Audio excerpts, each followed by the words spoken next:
जीव हमारी जाति है, मानव धर्म हमारा। हिंदू मुस्लिम सिख ईसाई धर्म नहीं कोई न्यारा।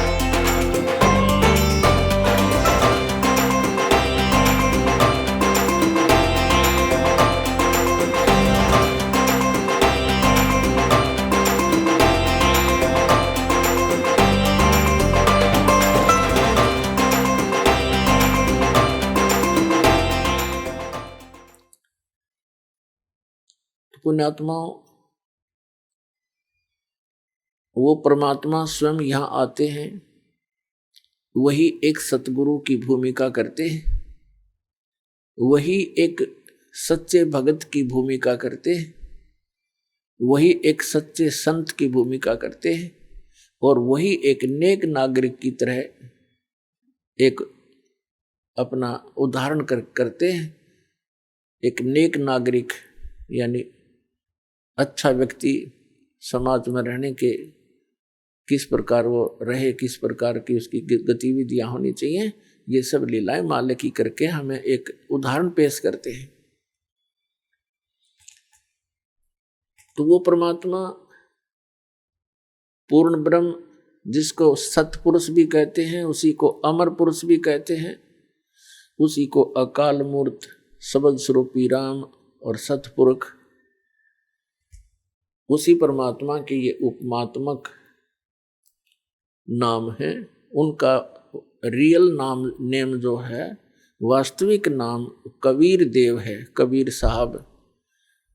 वेदों में कबीर देव, कुरान शरीफ में कबीर अल्लाह, अल्लाहु अकबर, अल्लाह कबीर। भले ही इन्होंने अपने हिसाब से उनका अर्थों के उस कबीर शब्द के अर्थ कर दिए हों, लेकिन वो बोध उस पूर्ण परमात्मा का ही है, पूर्ण परमात्मा का, अमर पुरुष का।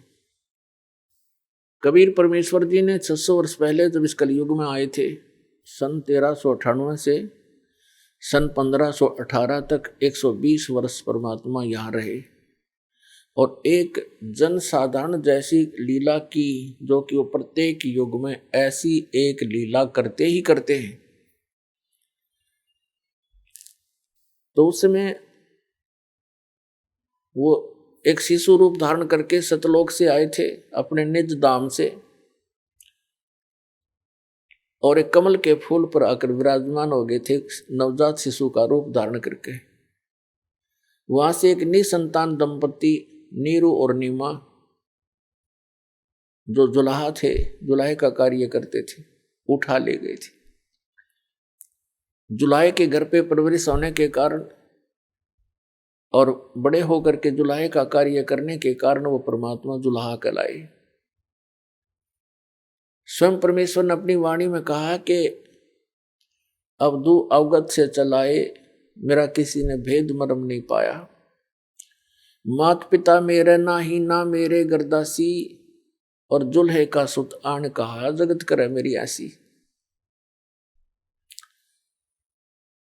उस परमात्मा ने 600 वर्ष पहले कहा था कि वेद मेरा भेद है, मैं ना वेदन के माही, और जौन वेद से मैं मिलूं, ये वेद जानते नहीं। परमात्मा ने कहा था अपनी प्यारी आत्मा धर्मदास जी को कि चारों वेद मेरा ही गुणगान करते हैं, पर इन वेदों में वर्णित विधि से मेरी प्राप्ति नहीं हो सकती, क्योंकि वेदों में केवल ब्रह्म तक के पाने की यानी भक्ति का विधान वर्णित है, और परम अक्षर ब्रह्म यानी सतपुरुष की भक्ति का मंत्र उसमें ऑप्शन छोड़ दिया है कि उसको तत्वदर्शी संत बतावेंगे, उनसे सुनो। जैसे श्री मद्भगवत गीता अध्याय नंबर 4 के श्लोक नंबर 34 में और 32 में, इन दोनों मंत्रों से स्पष्ट हो जाता है कि सच्चिदानंद घन ब्रह्म ने, उस परम अक्षर ब्रह्म ने सतलोक से चलकर यहाँ आकर, क्योंकि परमात्मा नर आकार है, मनुष्य सदृश्य है, जैसे कहते हैं ना नर नारायण देह है, तो नर यानी मनुष्य की उस परमात्मा जैसा ही शरीर है, उस परमात्मा का हमारे जैसा ही शरीर है। और जिन महापुरुषों ने परमात्मा को देखा उन्होंने बताया हमरे ही हुनियार है, हमारा सृजनहार, हमारा जो रचने वाला है, हमारा भगवान हमारे जैसा है, हमारी उनिहार, हमारी जैसी सूरत है, लेकिन उसकी सामर्थ्य और उनके शरीर का जो तेज है वो हमसे कई गुना है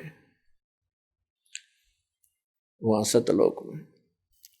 हाँ, गीता जी में लिखा है चौथे अध्याय के 32वें श्लोक में कि धार्मिक अनुष्ठानों की यथार्थ जानकारी विस्तार के साथ सच्चिदानंद घन ब्रह्म की वाणी में वर्णित है। ब्रह्मणे मुखे मूल पाठ में, गीता अध्याय नंबर 4 के श्लोक 32 में के मूल पाठ में एक शब्द है ब्रह्मणे मुखे। ब्रह्मणे माने सच्चिदानंद घन ब्रह्म, क्योंकि यहाँ इन अनुवादकर्ताओं ने अपनी अज्ञानता के कारण अनर्थ कर दिया। ब्रह्मणे मुखे का अर्थ लिख दिया वेद की वाणी। वेद की वाणी तो गीता में बोली ही जा रही है, गीता ज्ञानदाता, गीता वेदों का ही तो निष्कर्ष है। यहाँ गलत कर दिया इन्होंने। इस ब्रह्मणे का अर्थ, ब्रह्मणे शब्द का अर्थ गीता अध्याय नंबर 17 के श्लोक 23 में सही कर दिया। वहां लिखा है कि सच्चिदानंद घन ब्रह्म, ब्रह्मणे माने, तो यहाँ भी सच्चिदानंद घन ब्रह्म यानी अमर पुरुष परम अक्षर ब्रह्म ने अपने मुख कमल से जो वाणी बोली है उसके अंदर विस्तार के साथ कहा गया है परमात्मा के पाने की यथार्थ विधि ए से लेकर जेड तक, यानी कंप्लीट कोर्स। उसके बारे में फिर कहा कि चौथे अध्याय के 34वें श्लोक में कि उस ज्ञान को तू तत्वदर्शी संतों के पास जाकर समझ। इससे सिद्ध है कि गीता ज्ञानदाता उस रियल वे ऑफ वर्शिप से, उस मेथड से वो परिचित नहीं है। उसने अपने सतर का ज्ञान दिया है। गीता अध्याय नंबर 4 के श्लोक नंबर 13 में कहा कि अर्जुन ओम इति एकाक्षरम ब्रह्म विभारण मामनुसमरण यह प्रयाति तजन देहम सयाति परमाम गतिम। क्योंकि ये ब्रह्म, ये सरपुरुष, ये काल श्री कृष्ण जी में प्रवेश करके गीता जी का ज्ञान बोल रहा है। तो वो कहता है मुझ ब्रह्म का केवल एक ओम अक्षर है, नथिंग एल्स। और भी जो तुम अटपट करते हो, ओम नमः शिवाय, ओम भागवते वासुदेव, फलाना फलाना, ये सब बकवादे हैं, ये मंत्र नहीं है। गीता एक ऑथेंटिक सदग्रंथ है, होली बुक है, कोई बालकों के डूम बाट के गीत नहीं है इसके अंदर। तो हमने इन सदग्रंथों को आधार मानकर अपनी भक्ति को सुचारू करना है, अन्य छोड़ देना है जो गलतियां, जो गलत साधनाएं करें।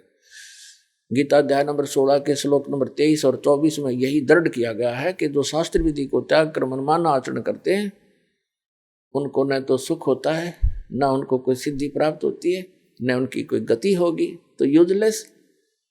इससे तेरे लिए अर्जुन कर्तव्य की अवस्था में ये सदग्रंथ ही प्रमाण है। इन्हीं के आधार से जो करनी चाहिए साधना और ना करने योग्य है उनको त्याग देना चाहिए, करनी चाहिए उनको ग्रहण करना चाहिए।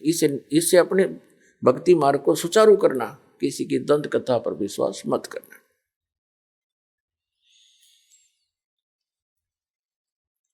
इसी प्रकार यजुर्वेद का 40वां जो अध्याय है ये अंतिम अध्याय है और इसमें कुल 17 श्लोक है, मंत्र हैं। इस 17 मंत्रों में एक निर्णायक मोड़ पर लाके ज्ञान रुक गया है। जैसे गीता ज्ञान दाता 18वें अध्याय के अंदर लास्ट के जो श्लोक नंबर 46 से लेकर और 66 तक एक निर्णायक ज्ञान दे देता है। उसमें कहा कि यदि तूने मेरी शरण ग्रहण करनी है तो युद्ध तो करना ही पड़ेगा। यहां शांति होगी नहीं, जन्म मृत्यु तेरी भी रहेगी मेरी भी रहेगी। 18वें अध्याय के 46वें श्लोक में 61 और 62 में स्पष्ट कर दिया है कि जिस परमात्मा ने सब प्राणियों की उत्पत्ति की और वही परमात्मा अब सबको कर्म आधार से एक यंत्र की तरह घुमा रहा है, तो तू सर्वभाव से उस परमेश्वर की शरण में जा। उसकी कृपा से तू परम शांति को और सनातन परम धाम को प्राप्त होगा। 18वें अध्याय के 63वें श्लोक में कहता है गीता ज्ञानदाता कि अर्जुन जो मैंने गुप्त से गुप्त ज्ञान कहना था तेरे तो कह दिया, इस गीता का ज्ञान। अब जैसे तेरा मन माना ऐसे कर ले। मेरी शरण में रहना तो युद्ध करना पड़ेगा। 8वें अध्याय के 5 और 7वें श्लोकों में कहता है, तो मुझ में मन वाला हो, मेरे में भाव बना, मेरा सिमरण कर, युद्ध भी कर, मुझे ही प्राप्त होगा। फिर तुरंत 8वें अध्याय के 8, 9, 10 में 3 श्लोकों में कहा कि उस परमेश्वर की शरण में जाना है।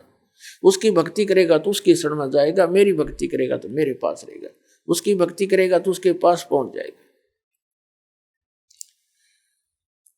18वें अध्याय के 63वें श्लोक में गीता ज्ञानदाता कहता है कि अब तू सोच ले तूने कौन सा फैसला करना है। मेरी शरण में रहना है तो 18वें अध्याय के 65वें श्लोक में कहा कि मुझ में मन वाला हो, मुझे नमस्कार कर और मेरा ही स्मरण कर, मुझे ही प्राप्त होगा, डोंट वरी। फिर 18वें अध्याय के 64वें श्लोक में गीता ज्ञानदाता कहता, तुझे एक गुप्त से और गुप्त भेद बता देता हूं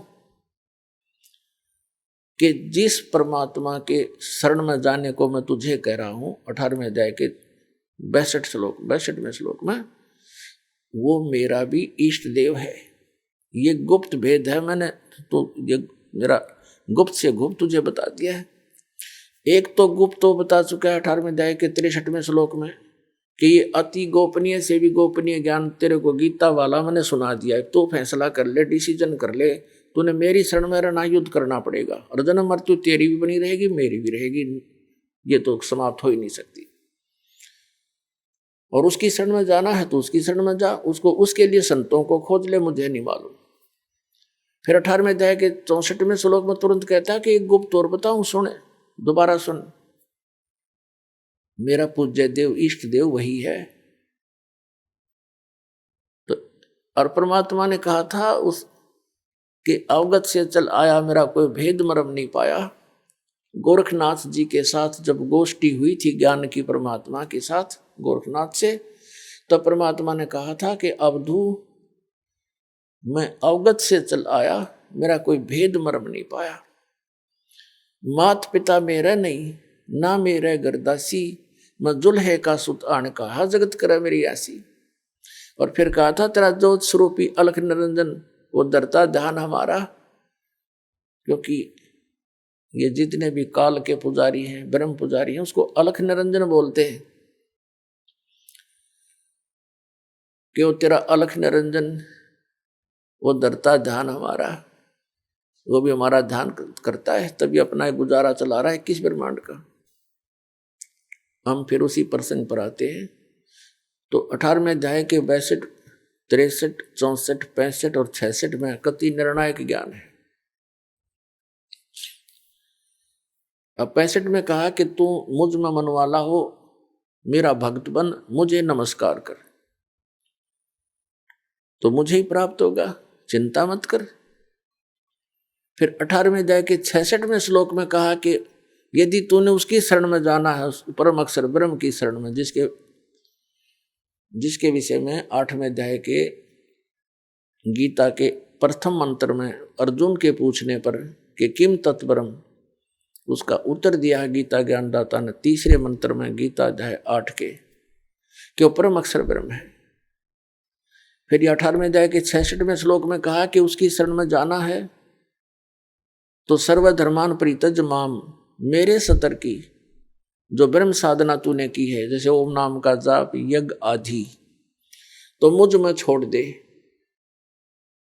फिर एकम शरणम व्रज, एकम अद्वितीय है, जिसके समान दूसरा कोई नहीं, सर्वशक्तिमान, उसकी शरण में व्रज माने जा। इन सभी अज्ञानियों ने व्रज का अर्थ आना कर दिया। बताओ ये किसे टीचर थे और कैसे गुरु थे ये? जैसे इंग्लिश वर्ड है गो, और गो माने जाना होता है, किसी भी कीमत पर आना नहीं हो सकता। और जिन्हों गो का अर्थ कम कर दिया, आना कर किया हुआ है, तो कितना बुद्धिमान होगा, कैसा समझा उसने उस प्रकरण को, उसने तो भट्ठा बैठा दिया। तो ऐसे भट्ठे बैठा रखे हैं इन नकली गुरुओं ने, इसलिए सतगुरु शब्द की आवश्यकता पड़ी और सतगुरु की आवश्यकता पड़ी। इसी प्रकार गीत यजुर्वेद अध्याय नंबर 40 के श्लोक नंबर 10 से लेकर 13 तक ये स्पष्ट किया है कि कोई तो परमात्मा को साकार मानता है कि वो जैसे श्री राम श्री कृष्ण रूप में उत्पन्न होता है संभवात, और कुछ अन्य जो उसको असंभवात यानी वो जन्म नहीं लेता निराकार मानते। इसके विषय में वो तत्वदर्शी धीराणाम माने तत्वदर्शी संत जिनका टिकाऊ ज्ञान है वो ठीक ठीक बताते हैं, उनसे सुन ले। और विद्वान और अविद्वान की परिभाषा भी वही बताएंगे। हु इज वेल नोन, कौन है विद्वान। जैसे उसमें क्या बताया है यजुर्वेद अध्याय नंबर 40 के श्लोक नंबर 10 से लेकर 13 में कि कोई तो उसको विद्वान मान लेता है जिसको किसी भाषा का अक्षर ज्ञान है, और जिसको अक्षर ज्ञान नहीं है उसको अविद्वान कह देते हैं। लेकिन ये विद्वान और अविद्वान की परिभाषा नहीं है, वो भी विद्वान और अविद्वान की जानकारी उस तत्वदर्शी संत बताओगे कौन विद्वान और कौन अविद्वान है।